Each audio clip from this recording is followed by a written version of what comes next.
That's it. That's it. Let's go. Practice fast.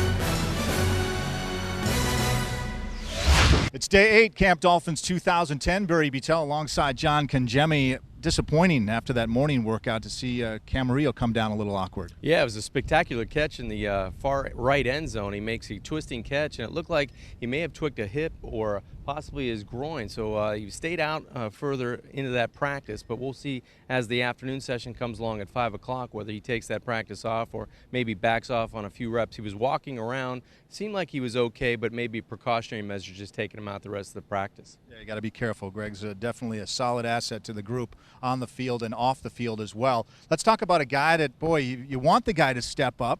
He came out in that first round a few years back with Nick Saban when he was the head coach here. Jason Allen, he's getting some eyes put on him early on here in camp. Well, he's getting a lot of reps, which is key, and he's getting his hands on the football in the secondary, moving around really well, and not up only against the eighth or ninth receiver, against the top receiver, Brandon Marshall, Devon Best. He's been doing a great job of getting his hands on the football and not getting the ball thrown over his head, and that's been a key for the Dolphins over the last couple of seasons, trying to keep everything in front, and he's been doing a good job so far. Well, Jason is well aware of it. We're seeing the rotation around the offensive line. There's no sense of entitlement for anybody. Coach says, hey, show me what you got. Coach Brano made a specific note of that today, and I think that holds true, especially for the cornerbacks and especially on the offensive line. We've seen a number of different combinations, and it doesn't matter if you're in your 10th year or a rookie or an undrafted free agent, you're going to get some playing time against the best, against one-on-one. So it doesn't really mean you're going to be penciled in there if you see guys with the first team, but I think it's a great way to find out different combinations, especially along that offensive line.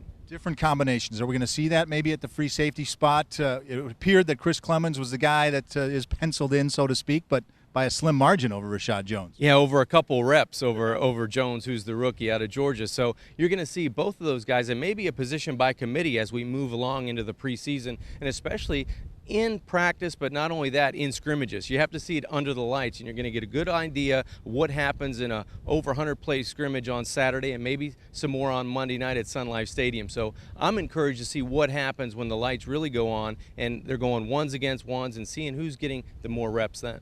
You were in that first scrimmage at a training camp. Was it really the first opportunity maybe to show the coaches that you wanted to pull away and secure a spot? Well, I think it helps. I think what you're doing now in practice really bodes well to your consistency along the practices day after day and two-a-days. But when the lights go on, you're under the gun and you're out there by yourself, you really want to show the coaches that you have control of your position, or you're doing exactly what's coming from the meeting rooms to the practice field and now to the scrimmages. So hopefully that carries over to the preseason and the regular season. Reminder that scrimmage takes place right here at the Davie Training Facility tomorrow at 2 p.m. 110 plays are scripted. That'll do it for today. For John Congemi, I'm Barry Beutel. Thanks for tuning in to Finsiders TV.